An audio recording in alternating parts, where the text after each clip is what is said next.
It is late when real men can't sleep, real men do the news. Yes, this is the second night where I have not necessarily been to bed yet.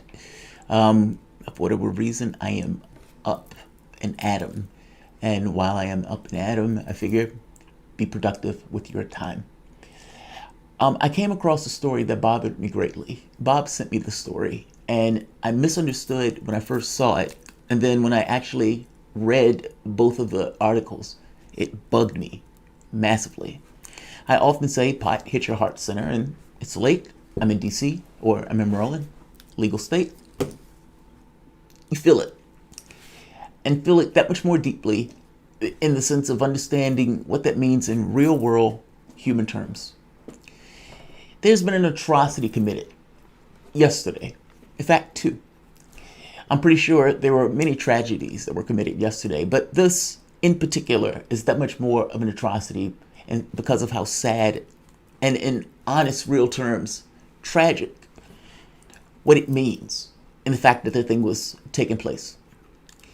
In two cities in the United States, you had people get into a car and with the powers of their intellect and capabilities of all the things that they can do, at that very specific moment, at that very specific time, they chose the best and most operative use of their time is to get in the car and drive into protesters who are righteously indignant about issues that people feel that are wrong in your society.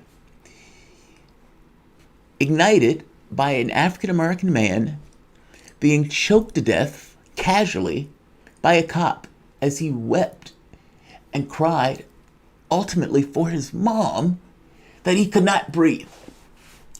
Like, think about what it takes for a man to be in such a situation where he cries aloud in a crowd of people for his mom, with a man that is kneeling on his throat with the power of the state, casually because he believes that he is perfectly okay in doing that because he does it all the time. And cops around the world, in the United States, do that all the time. There are video footage that I can show you going back to the 60s where the cop is kneeling on a woman's throat in the same way Chauvin was kneeling on Floyd's throat. It's a ghastly thing to see for something like that to take place. 9 minutes. The public in the United States and the world flip out. The Sanders supporters, who for the last 8 years have been told, are you willing to fight for somebody else in the way you're willing to fight for yourself? They said, fuck yes. And they flung their bodies into the streets. White, black, gay, straight, trans. All of those people who had all of these policy ideas that they wanted to accomplish in the political space. And when Sanders flamed out, not having the fire of his rhetoric to actually do what was necessary to try to win that race in real terms, those people had nowhere else to put what they wanted, and that angst until this. Meaning all of the things that they wanted from a political standpoint gets sublimated into that cause. That is the fastest thing running. That is a righteous thing to be angry and perturbed about. We're there. The rest of the world says, goddamn right, we're there too. White as white can be. We're there too. Why? Because there's something wrong in all of these various countries that is getting to the nub of something that even though they can't necessarily articulate it into words, they feel it. And I would point out that that is to some degree inequality. If you're going to make the argument about cops, the argument you're really making is why are cops necessary in those various communities? And you need to get to the nub of maybe we shouldn't leave communities abandoned that way if indeed we're serious about trying to get rid of crime in those communities and ensuring that the people in our particular society have some point of the American dream. Now, what I mean by that is ability to be able to raise your kid, not be in poverty, being able to have a job, a certain workers' bill of rights, meaning your society takes it honestly and seriously, that it says, yes, that's a problem. And then it engages why that's a problem and why that problem happens. And the nub of it, when it's going to hit it, is poverty. Now, the problem is your political system in no way deals with that. Your political system does not want to deal with the fact that poverty, look, there are other drivers to crime, so don't misunderstand me. It's not determinative. But if you're just up on statistically and you want to get rid of the low-hanging fruit, that's it. Maybe Jeff Bezos doesn't become a trillionaire. Maybe Jeff Bezos only have, $5 billion. And the beauty of having invented Amazon. And everybody has a house, has food, and is not in this notion of dire need. You can make that choice. Your political system doesn't want to make that choice. Your political system can't even make the choice of Medicare for all, even though it has 88% approval. I'm making a point to you that your political system has been utterly and entirely detached from the public itself. And the public itself that has no means of articulating what it wants basically turns around and says, we're done with this. We're in the streets. This is where we're going to get what we want. Even if they can't articulate it, that matters less than the fact that they know that something is wrong. They feel it. And right there, all of these people are protesting that. Yeah, we're going to get in the streets with that. That's why you have all of these people from all of these races from all around the world, because all of those people are dealing with basically something very similar in their society in regards to the level of inequality all across the world. Whether they can articulate it or not, it just so happened gets supplanted into that. When we're dealing with these protests, that's why they're out there. Now, somebody in their mind and thinking to themselves, the best, most productive thing that I can do with my energies right now is get into a car and fling my car into those protesters who are out there with righteous indignation and with 80% of the population agreeing that they should be out there. Meaning you get, in America, 80% of the population agreeing with anything. And that population says, yes, those people have a right to be angry and upset. So fair enough. Fuck it. Go protest. That is shocking. Even the number of people that change their minds in regards to, yes, policing is a problem in regards to the brutality. Yes, there seems to be a bias in regards to the dispensation of maximum justice in regards to African Americans, and that's a problem, that's wrong. These polling is astonishing over the way America's perspective has shifted in the context of like a week or 2 weeks. That means they're productive. That means they're productive. They may be all over the place because you have a lot of new people walking out there, but that means they're productive. Somebody, 2 people, 2 states decided white men, angry, fragile, tragic, and sad, to plunge their body into these protesters. From a class standpoint, these guys are the same. And yet, in their psychology, they look at these guys as being the enemy, and one of which they need to make a statement. Now, the catch here is, the sad thing about it is, this is, in fact, their statement. This kamikaze mission, which by definition, kamikaze means that you accept a certain degree of defeat in weakness, and this is the only thing that you have at your disposal. Okay, fair enough. But in plunging the cars into these protesters, they basically are trying to take people out. And to make it almost as an homage to what took place in Charlottesville, well, that Nazi did the same thing. This took place in Richmond, Virginia, and it took place in Seattle. I was born in Richmond, Virginia, August 31st, 6:05 in the morning. I have all of my family, for the most part, with the exception of a very few in Richmond, Virginia. I have family members that could be out there protesting. I have in-laws that is out there protesting, vigorously so, and was out there when the cops were shooting tear gas at them.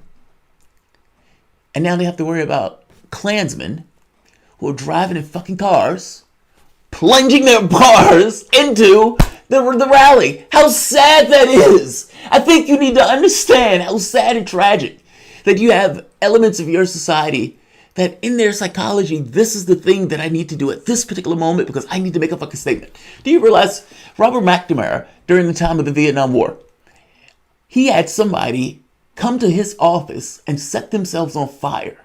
Literally. Self-immolation. In order to make a protest of a statement of, this is what you're doing en masse abroad in Cambodia and Vietnam.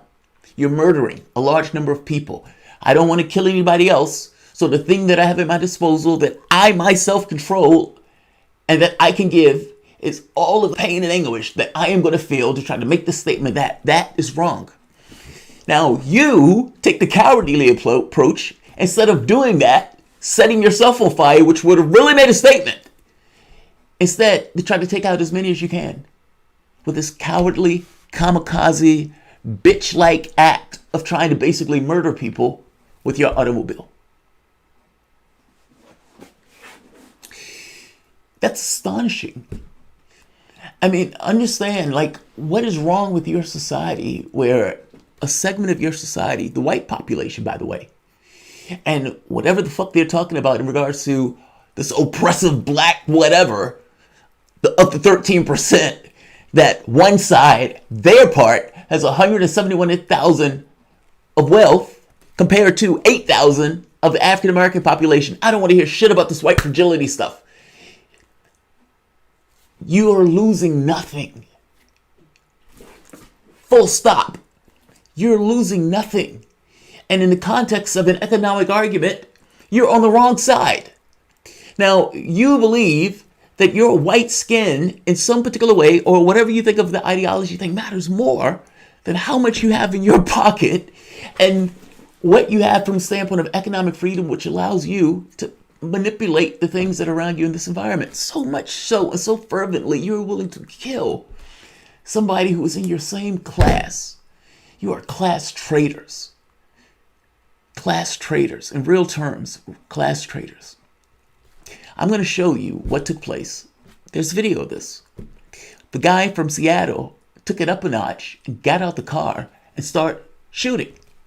Shoots a guy and runs into the crowd. I didn't know what to put as a thing for this video. I didn't even entirely know what to name this video to kind of get across the level of disgust I have of this, and at the same token, sadness. Deep, profound, melancholic sadness. And I want to explain to you why, because I regard this almost... Welcome to Late Night Soapbox.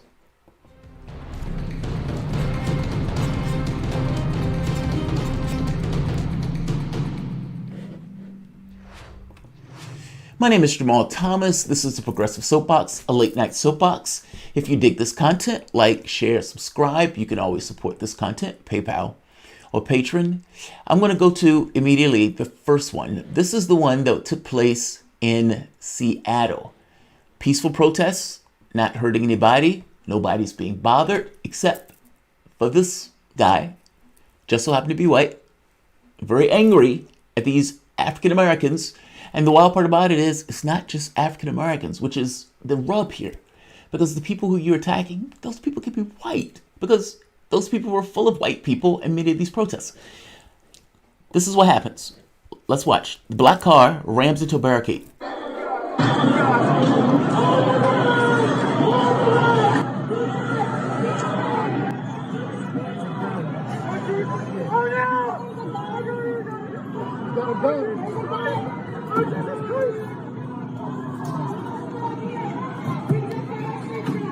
Oh God, he's got a gun. He's got a gun. He's got a gun. Oh God. Oh my God. You can hear the fear on the person's voice. Now, understand, it's a peaceful protest. I tried to put my wife and tried to explain to her in the perspective of why it was so wrong of what took place with Bill Barr and Trump, and why I reacted so poorly to Lee's comments on that. It's because basically, if you were just a human being and you are sitting, let's say, drinking coffee or drinking tea, and somebody flips out, like loses their mind and starts attacking you, you would think it's the wildest thing ever. Now, you are at a protest. You are peaceful. You're not hurting anybody.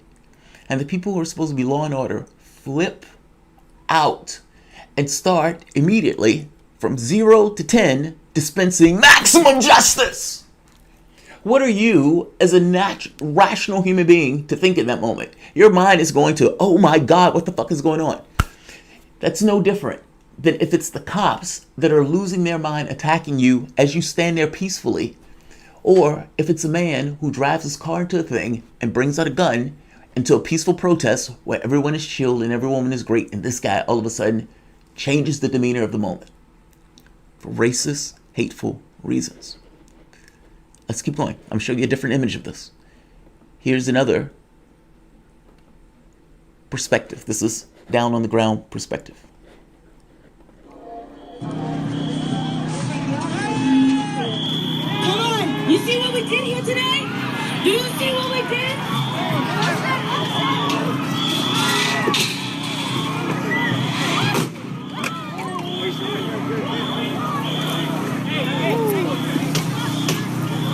You just shot them.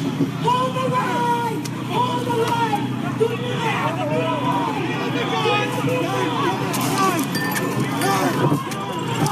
Gun! So somebody's got a gun.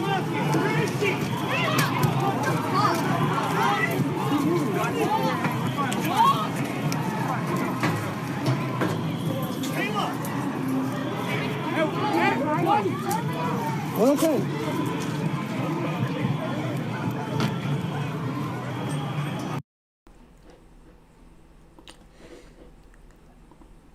One more point of view. This one is the point of view of this lunatic being arrested. Looks like they're arresting him now. Time again not to come out of the store, so he's actually breaching the police department's demands as well as us. Looks like someone's now.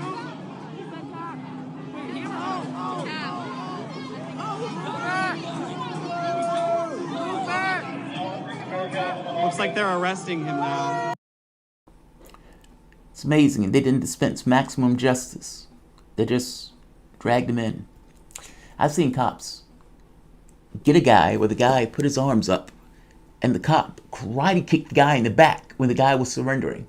Now, at the point where the guy surrenders, it doesn't really matter whatever else is taking place. Your job, and I understand it may be hard sometimes because that may be a motherfucker. And I may even, at times, if I see what that guy did, if that guy did something really fucked up, may say, emotionally, maximum justice was justified. By the same token, I was to be wrong under the guidelines of the law, just like you would be wrong if you dispensed that maximum justice under the guidelines of the law when your job is only to take that person into custody. I was in, I believe it was Berlin at one point, where the guy attacked one of the guys at the cashiers at McDonald's.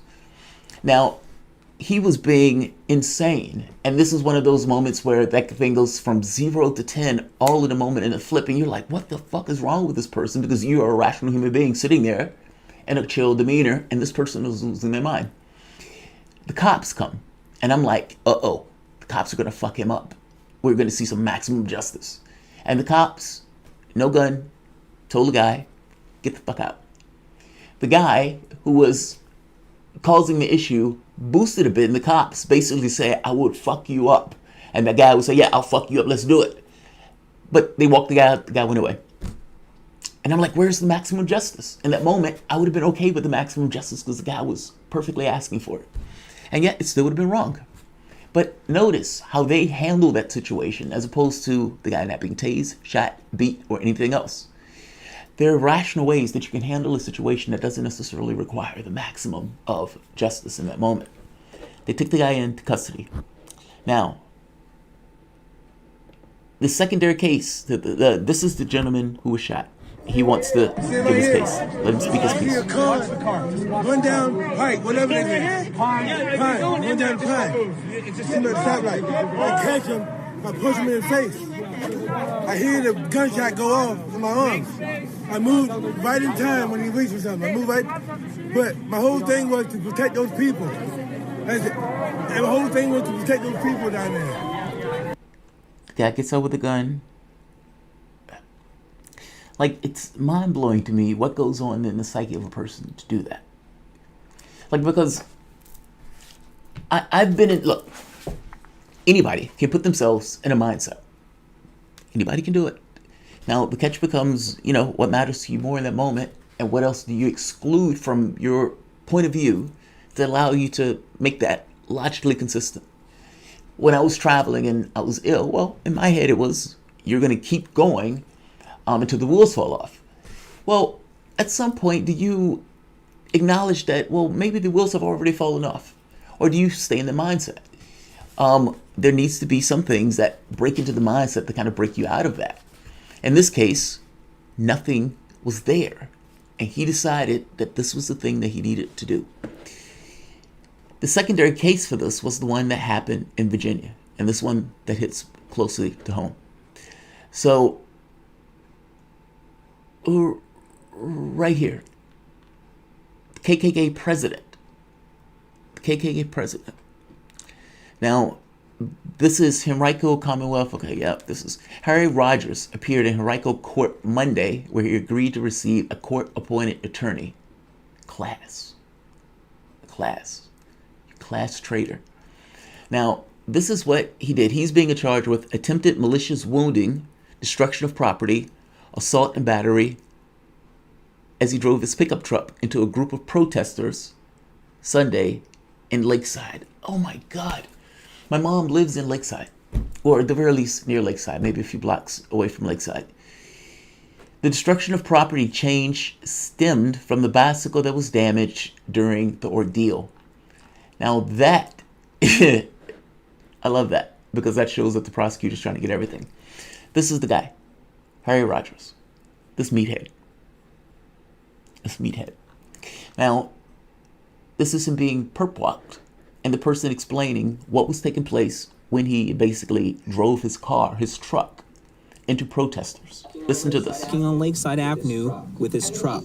I mean, he sped up. He revved his engine and sped up. And I thought for sure people were going to die. I mean, people were screaming. Witnesses say Rogers hit a bicyclist, running over his foot before driving away. This is him being perp-walked. Police later arrested him. The thing that's slightly chilling in this is the part at the bottom, because I think this makes the point, where he says, basically, in court Monday, Henrico Commonwealth attorney said Rogers told arresting officers he was the president of the Ku Klux Klan in Virginia, and he is the highest ranking member not in prison. Why are you telling me that? Think about that for the moment. Why are you telling me that? You're the highest ranking member not in prison. Who do you think you are? Martin Luther King? Is that where this is going? Where you have this idea in your head that in the same way that King was allowing himself to be put in prison, that in your mind, that somehow you are being aggrieved as white folks. Because the Black Lives Matter protesters are saying, we don't like being murdered by cops in this way. I mean, 1,000 people die every year by cops. A large percentage of those are African Americans, but that's disproportionately. The majority are white. That should matter to you, but in your head, these protests are very specific to the thing of race. So, okay, fair enough. These kamikaze attacks are indicative, basically, of a weak, fragile, pathetic, sad reality that is on its death throes. And in the sense of the kamikaze attacks that were taking place in war, the palate consciously acknowledge they lost. They lost. This is not a position of strength. Also, something needs to kind of be made very clear that the majority of attacks that have taken place have been these type of basically white nationalist attacks. Especially if you're talking about anything in comparison to Islam. This is part and parcel to the reason why blacks will vote Joe Biden 91%. Because in our mind, keep those lunatics out of office. Those lunatics are class traitors and don't care about issues of economics and this notion of some level of solidarity among class interests. You can hate my guts and still not fuck me over from the standpoint of issues of class, but no. That's not what's happening here. These guys were willing to kill people over this. That's mind-blowing. And this gets to what Margaret Kimberly was saying on the show of like, look, there are some people that you just have to accept that they full well are in this idea of either subjugation and nothing else matters. Everything else matters less. That. Here's the thing, though, and the reason why I say this is sad. It kills me to see people do that. Like, it's not this kind of copycat racist stuff. It kills me to see that. It kills me to see that on a human level. And I know I probably should be more angered by it. But the anger is not there in the sense of hating them. I don't hate them. Like, I look at them as I look at myself. Or as I look at anybody else. That person was a child. They were born into a certain culture, into a context, into a country that has certain values and ideas that glorify certain things, undermine other things, and all sorts of mix that that individual has to deal with. And the product of all that is how that person came out. And yes, that person has some decision space in that, but that decision space is always constrained about everything else. Meaning he doesn't have free will in entirety in order to make the certain decisions on things that he likes or whatnot. His workable point of view is shaped by where he comes from, society, and everything else. Can he break out of that? Yes. Does it take time? Yes. Is the sky out? No. So I'm stuck with a quagmire that's true whether we're talking about phenomenons white, black, gay, straight, trans, whatever. You have certain people in your society that have ended up in a particular way because your society is somewhat fucked up. Now, that guy ends up in the part of the society that's fucked up. How do I fix that? Listen to Joe Biden for the moment. Listen to the way he talks about us. He's talking about us. Listen to this. Must take back the streets. It doesn't matter whether or not the person that is accosting your son or daughter or my son or daughter, my wife, your husband, my mother, your parents. It doesn't matter whether or not they were deprived as a youth. It doesn't matter or not whether or not they had no background that enabled them to become socialized into the fabric of society. It doesn't matter whether or not they're the victims of society. The end result is they're about to knock my mother on the head with a lead pipe, shoot my sister, beat up my wife, take on my sons. So I don't want to ask what made them do this. They must be taken off the street. That's number one. There's a consensus on that. Unless we do something about that cadre of young people, tens of thousands of them, born out of wedlock, without parents, without supervision, without any structure, without any conscience developing, because they literally, I yield myself 3 more minutes, because they literally have not been socialized. They literally have not had an opportunity. We should focus on them now. If we don't. I think people, honestly, should listen to this entire speech. 20 minutes. It is one of the most unhinged, deranged, appalling speeches that I have ever heard anyone give. And for Joe Biden to be talking to George Floyd's family, utterly atrocious, honestly. This speech, basically, in this moment, he is saying, I don't give a shit what happened to people and how they got to that point of view. And the wild part about it is, that is literally the thing you should be caring about. Because that's the only thing that ultimately matters. Yes, because your society has basically focused on criminal justice as opposed to dealing with the economic concerns that create those criminal issues in the first place. And you don't deal with this issue of why are we producing so many criminals? Why do we have so many laws? Why are our jails full? Instead of dealing with that, your thought is, we need to be more tough. We need to be more tough. We need more strong John Wayne type men who can dispense infinite justice. We need Judge Dredd, Stallone type guys to go out there and do the job. And we will ensure that if they kill people, they will get off. You got what you wanted, Joe Biden. People are dead. People are in prison. You got what you wanted.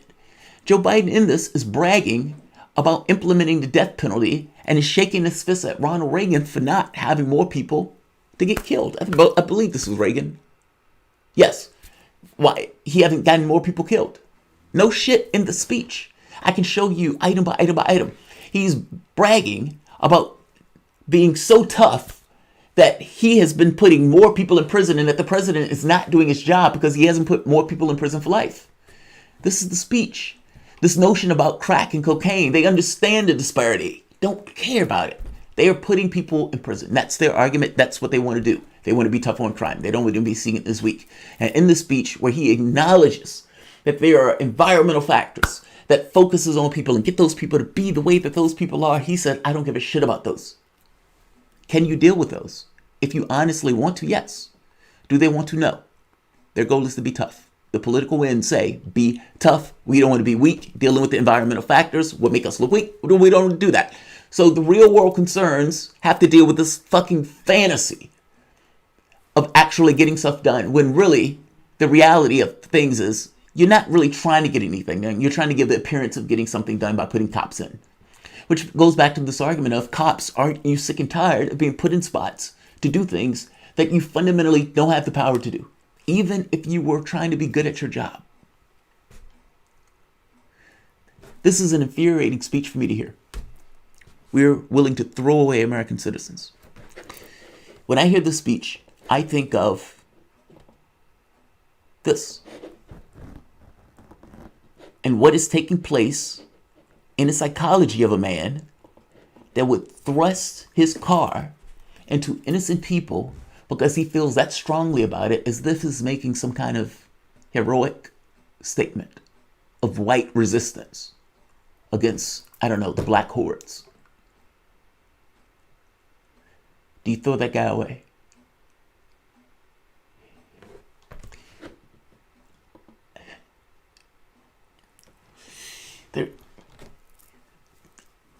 The guy's not born any more than the people were born that Joe Biden was willing to throw away. That's my only point.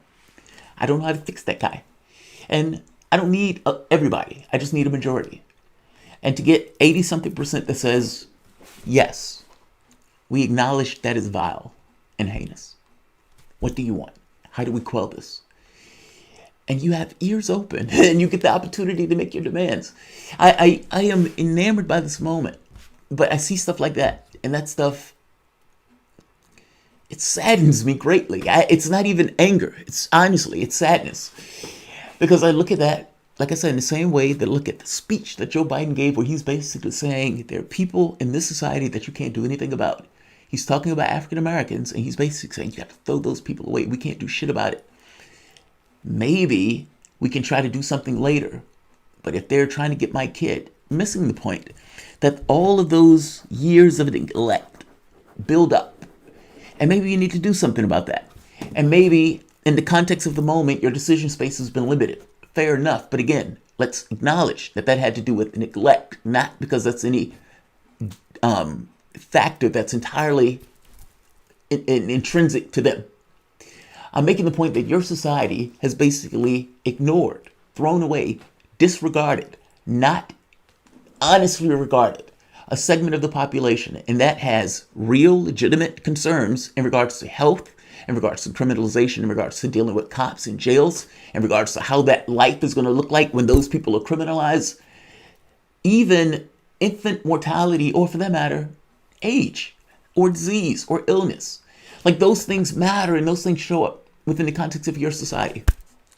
Are you going to deal with it or not? And that's basically the question that's being asked from the standpoint of the criminal justice thing, of the Floyd thing. This is an actual reaction, unfortunately, to the protests being dominantly with this notion of Black Lives Matter. Whites, especially fragile ones, decide to react. I'm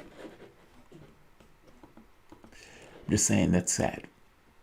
That's very, very sad. That's more than anything else that saddens me. I'll end this here because I didn't want this video to go too long, and this video is going long.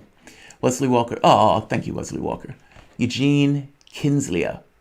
Thank you, Eugene Kinsley. Like, share, subscribe. Thanks all.